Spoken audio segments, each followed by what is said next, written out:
Hola! This is Lisa McCall, physical therapist, posture princess, lover of movement. Today, we're going to talk about lifting. Not just weight lifting, but all lifting is the same. Whether you're going to go lift weights at the gym or you're going to lift a piece of luggage to put on the plane, or you're going to lift your dog bed. Lifting. All right, so lifting gets a bad rap in our country, like, oh, you better lift well or you'll hurt your back.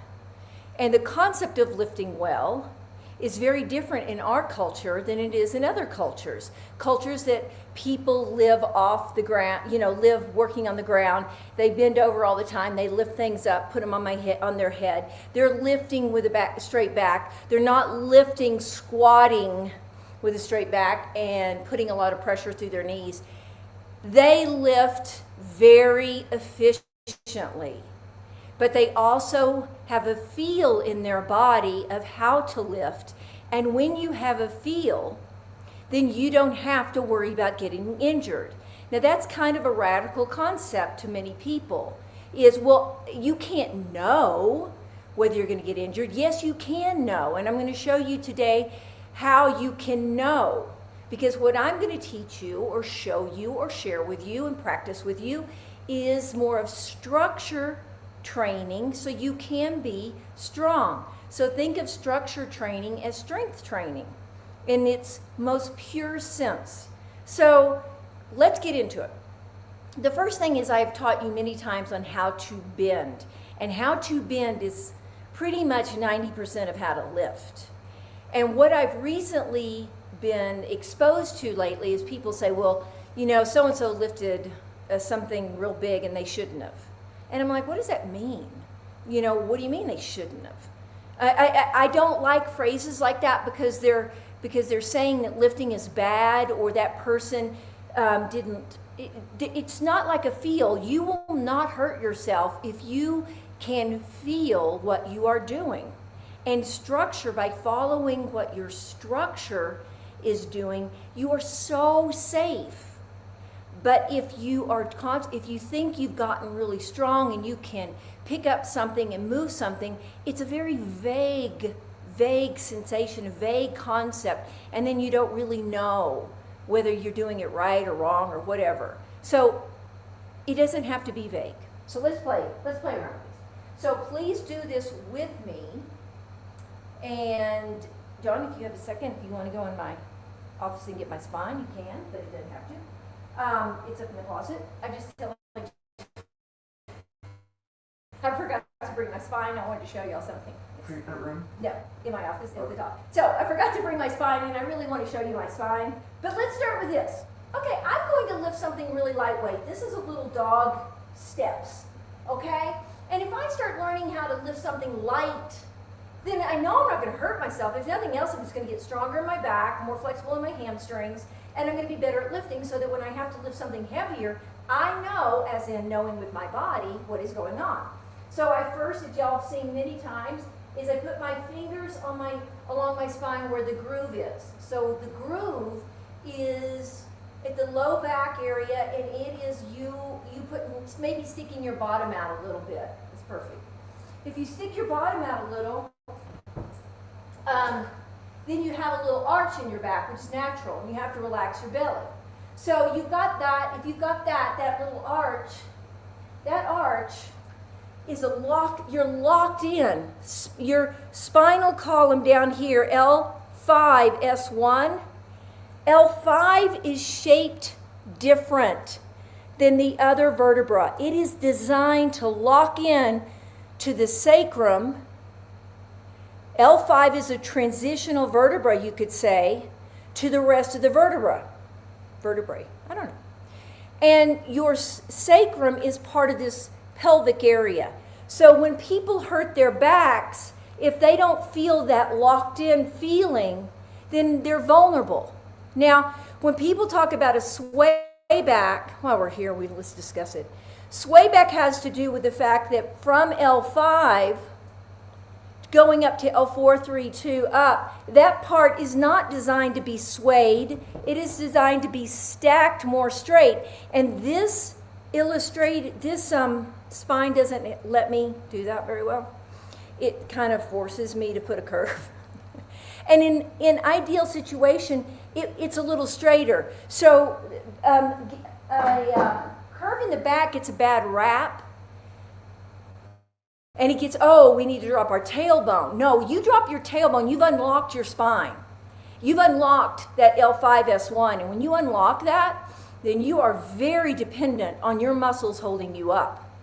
And you think, well, that's fine. Well, no, it's not, because if you live in some country where you're living there and you're carrying 40 to 50% of your body weight on your head and you're bending over every day, you're not tucking your bottom.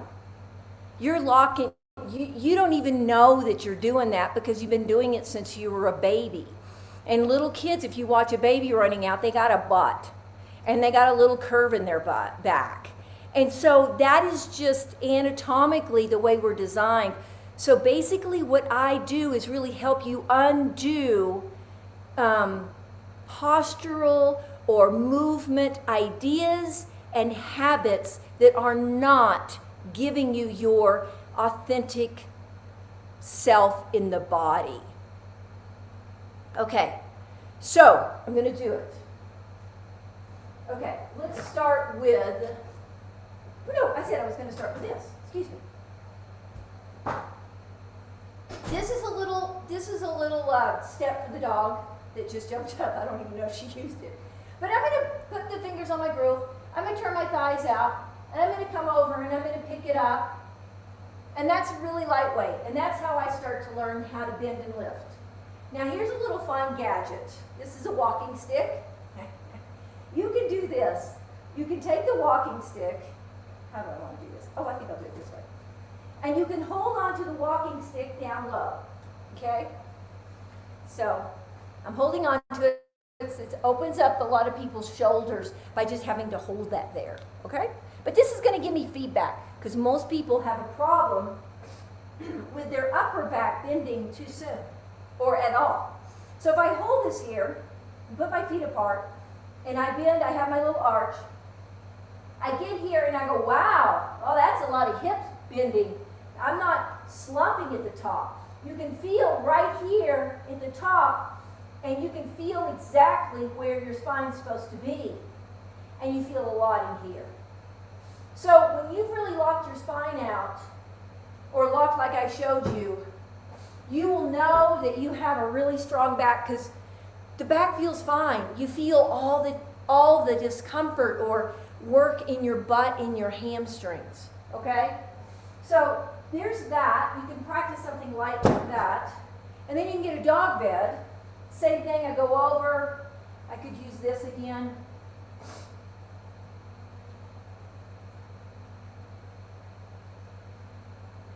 So I hold on down here and go over. Now, what if you say, well, I just can't get over there? Put your feet further apart.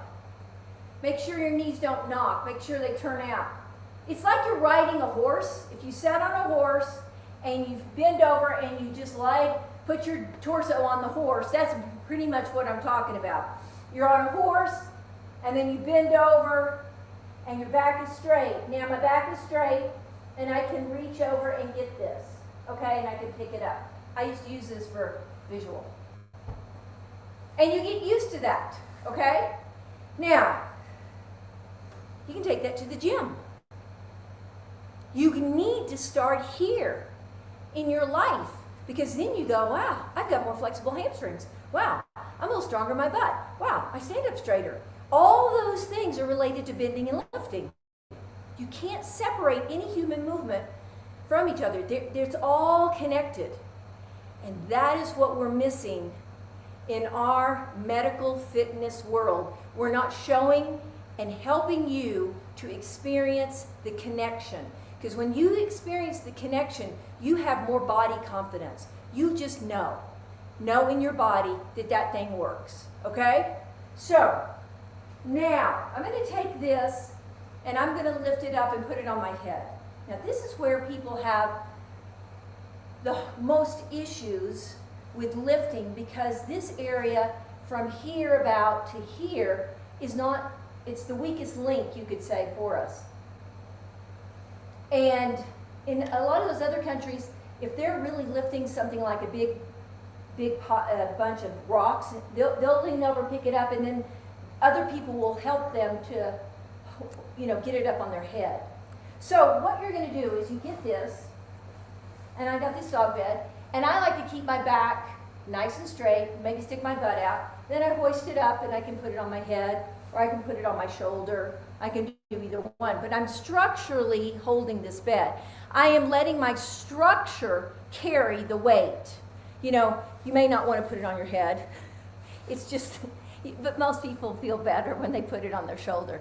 And you can feel. And so what I'm asking you to do is find a feel. Say, does that feel stable more than this? Here, we have this. Now this may be easier because you're familiar with it. But if this was really heavy, that wouldn't be so easy on your back. But if this was pretty heavy and you put it here on your shoulder, you'd go, okay, that's okay. That's cool. Again, it's not super heavy, so why shouldn't I start with stuff that's doable? Start with stuff that's doable so you can find out what does that feel like. But that's bone stacking on bone, okay?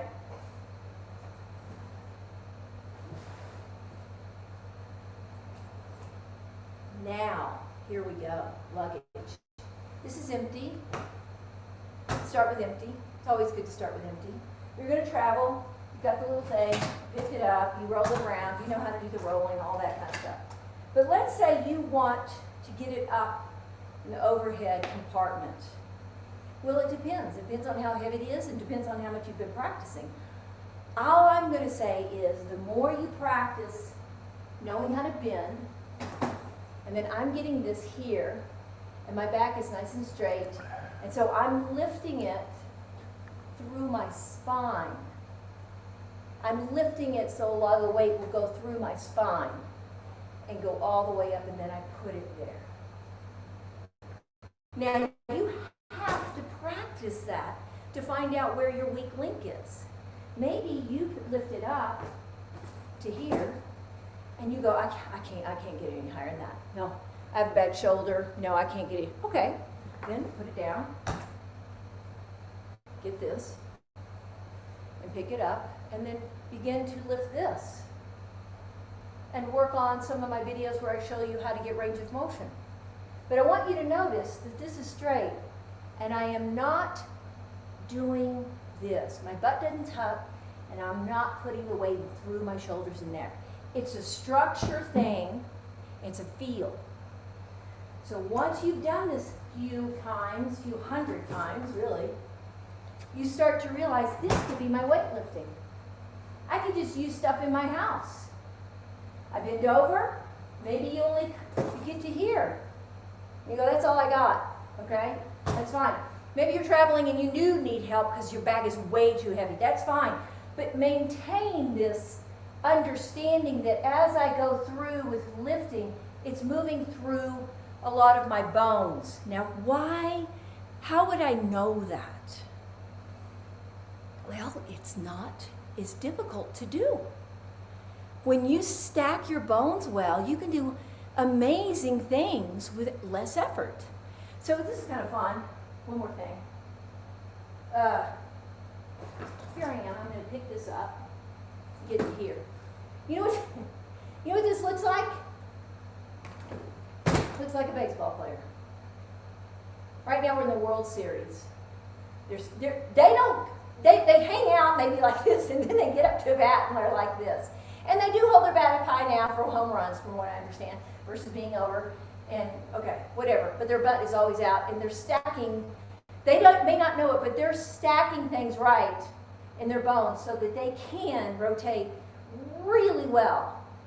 So there's an unknown for many athletes that they're really actually, the skill of their sport is based in how they're stacking their structure. They may not know that. It doesn't matter that they know that. But I'm telling you that because I want you to get away from thinking about muscles, get away from thinking about muscles except to relax them, and to think about how am I structurally moving, and feel that, so that when you bend over to pick up something heavy, you'll never feel it in your back if you're doing it right. You'll feel your buttocks and your hamstrings, and if it's too heavy, you'll say, I can't lift this. And that is how you don't hurt yourself. I'm going to show one more thing. This dog bed. John, let's move this if you want. Okay, I'm not going to pick it up. I'm going to pull it. So let's say something's really heavy, and it's just me here, and I can't pick it up, but this isn't that heavy, but play like it is. Play like we've stacked a ton of stuff on this. Well, I could bend over, and I could pull it, because I know where my spine is, and I have a whole lot of power with that movement. So what's really cool is you start to get very creative with how you use that bending motion, because you know how to do it by practicing it. It's yours. Then you don't have to lean into Google to find out what am I supposed to do to lift? How am I supposed to do stuff? So don't do any of these things with heavy items until you have mastered it with the smaller items, and then take something a little heavier, and you can feel a challenge. You don't need to know what the challenge is. You can feel. You can throw in your suitcase more weight, and you can know, oh, it's heavier. I'm going to try this. This feels okay. And that's it. There you go. Do we have questions? Comments? Ideas? Oh, yes. Okay. Millie in Payson, Arizona says, what about our postures when we're using weight machines? It's really the same thing. So I tell you what, every week I tell you somehow how to sit, bend, and stand, and you take that sit, bend, and stand, and I show you how to move your arms up and down. You take that exactly to the machine. The machine does not tell you, you tell the machine. So if you're going over to the machine and you're going to sit, I'm going to use this as a chair for a second, and you're going to sit down on the machine, you sit on the front of your crotch, you keep your chest down, and then you're doing your movement, okay? So I've taught sitting a bunch of times, and you can look on my other videos on sitting and bending. I cannot tell you all the little things that you need to do, because I don't know your body, and I don't know which machines. But in general, if you learn the foundation of how to bend and sit and stand, you can take that right into your weightlifting. Diane in Tucson says, what happens if I realize I'm lifting too much? Should I just drop the weight? Yeah, just drop the weight. And your body will tell you, usually what happens is you can't move forward with that weight. It stops. And the only way you're going to get that weight moved is if you manipulate something in your body. And this is how people hurt themselves. I have heard it, seen it so many times. What will happen is their goal is they're going to get this thing, they're going to get it up there, their goal is in their head, and they're manipulating their body. So the body will just not do it. I mean, you just can't move forward. And you're like, that's too much weight. I got to put that down or drop it or whatever. Georgie in Williams says, so obviously bending is the key. Yes. My hips are so tight. What's a girl to do? What's a girl to do is keep bending, because they're designed to be movable. They're very tight because you don't bend as much the way I show. And I understand that, because we don't have a society that encourages you to bend. It's not built for that. So you have to kind of put it in your life, and you have to make it work. When I first started doing this, I had 2 Labrador retrievers, and they loved Frisbee. So I spent time putting my hand on my back, finding my arch, bending over, picking up a Frisbee, throwing a Frisbee. they bring it back. I bend over with the arch, I pick up, I throw the Frisbee. It's nice if you can find one thing to repeat, and then before you know it, your tight hips aren't tight, or they're not as tight. You can literally loosen your hips in a few days if you do that bending exercise I showed you 5 to 10 times a day. I mean, you just need to find out for yourself if it works, because it will. And that's something you need to discover. And if it doesn't, you need to email me, because I can give you some little tips to make it work. Just tweak it. Deb in Scottsdale says, so dense muscles can be deceiving. Dense muscles can be deceiving. What does it mean? I think she means... Oh, but that they're strong. Yeah. Okay, yeah. So let me tell you 2 ways in which a human body gets strong. Increase in muscle girth, dense, and neurological integration, which means coordinated and skillful, you know, like a martial artist. All right, so you can cross those 2 over. I mean, oftentimes somebody can have denseness and coordination, and you see that sometimes in baseball players. They'll have really pretty big muscles, and they can move really, really well. And you see this in the 100-yard dash, is my favorite. In the Olympics, the men are so muscular, and then they run so fast. So that's a nice marriage of skill and girth. So the way humans get strong are those 2 principles. That's it. I don't care what Google says. I don't care what anybody says. That's old-fashioned science. Those are the 2 ways in which we get strong, and we can mix it up.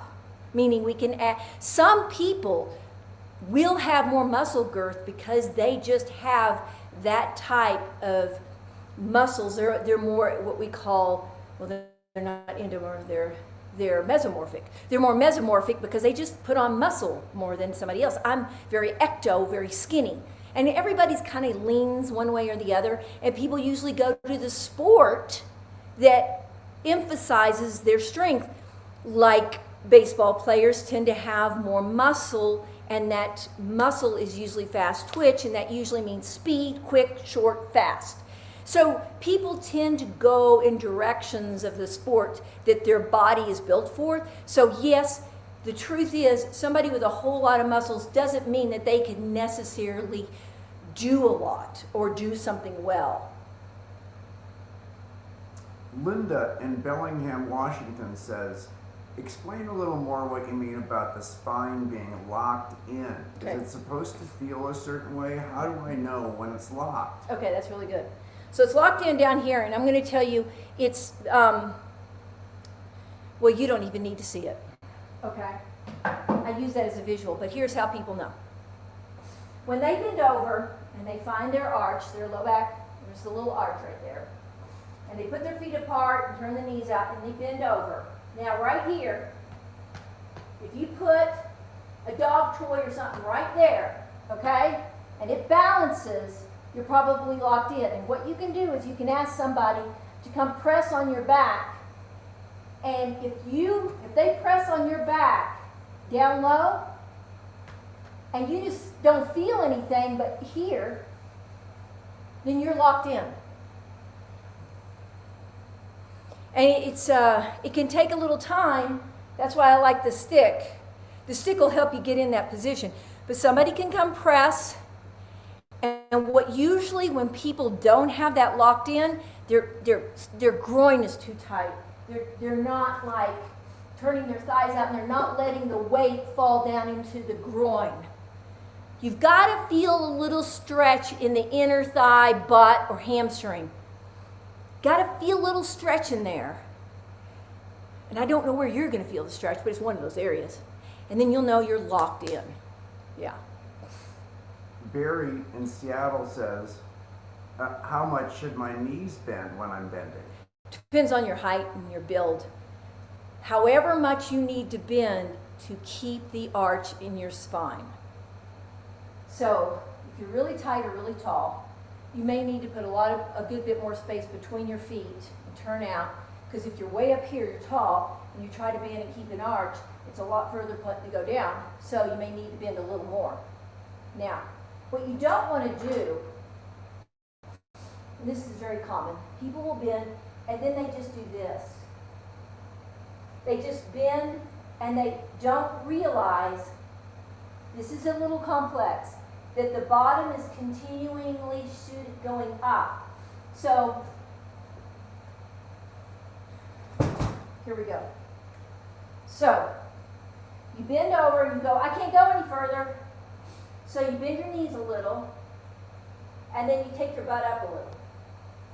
And bend your knees a little, and take your butt up a little. Notice how my spine goes down, and my butt goes up. I am not doing this. I'm doing this. I am tipping spine. Why is that bad? Why is what bad? It's not bending, it's squatting. And what you're doing is you're putting the force in a different place. You're not putting it's not my design, but the human body is designed to bend where the butt goes up and the head goes down. So here I am standing, and then my butt goes up and my head goes down. It looks like a oil rig. I grew up in Texas. It really does look like an oil rig. That's the way it looks like.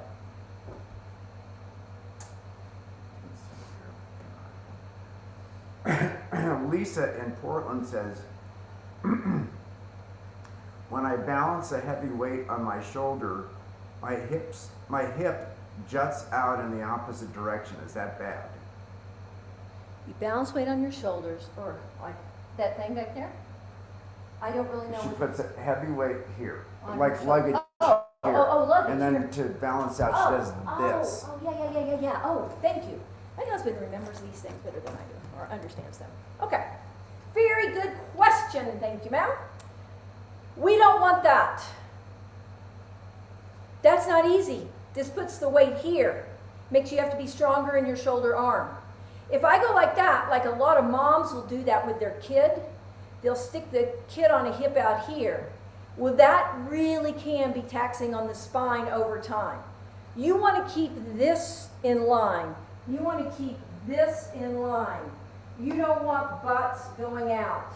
That causes, when you stick your butt out, it puts less weight in this shoulder arm, which is not surprising because usually people don't like to work their shoulder arms, so they throw their hips in different places. The body's always trying to figure out how to balance itself. So, if you keep your butt back and you keep your hips from jetting out either side, you will have a little more work up here in the arm and shoulder. But that's how neat it is. Your arms and your shoulders area gets stronger because you don't cheat and throw the hip out to one side or the other. Annie in Salem, Oregon says, okay, I just used a broom to lift it like it was luggage. Yeah. And it doesn't feel like my spine is the key. It feels like it's in my arms. Arms. Okay. Oh, go. Well, there's a spot. Okay, so she got the broom, right?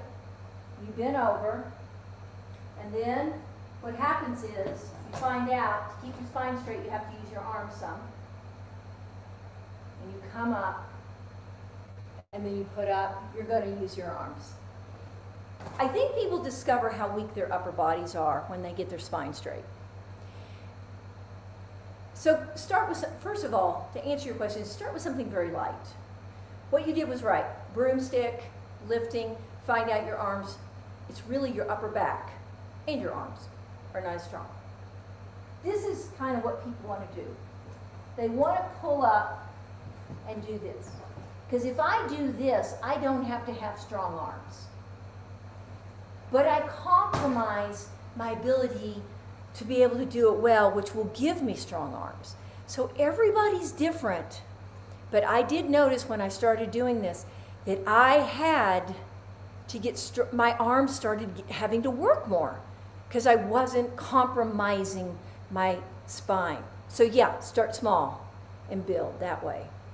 Start lightweight, build that way.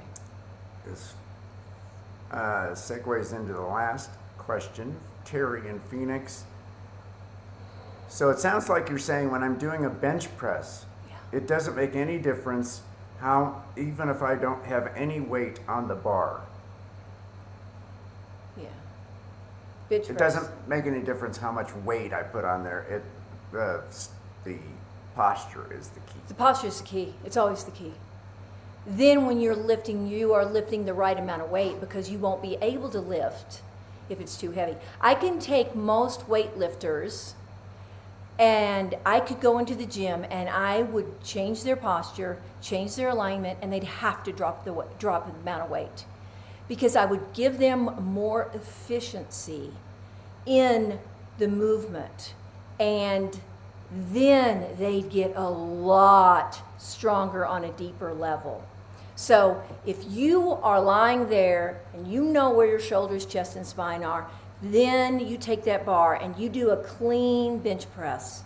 You should go away knowing that you used your body in a way that was much better and more efficient than just slamming some weight on there hoping you don't hurt your shoulder. It's a much more specific feel when you focus on structure. This doesn't have to be complicated. Think of any sport where there is a skill to that sport. They are focusing on structure. And when the structure is in the right place, baseball, golf, I mean, there's all of them, but those two are easy to see, then they really can execute that movement. It should never have been separated what they do than what you are doing in your life, because human bodies are human bodies. We all do the same thing. We just do them in we call them different things. We put them in different places. We pay different amounts of money for people to do different things. But human movement is human movement.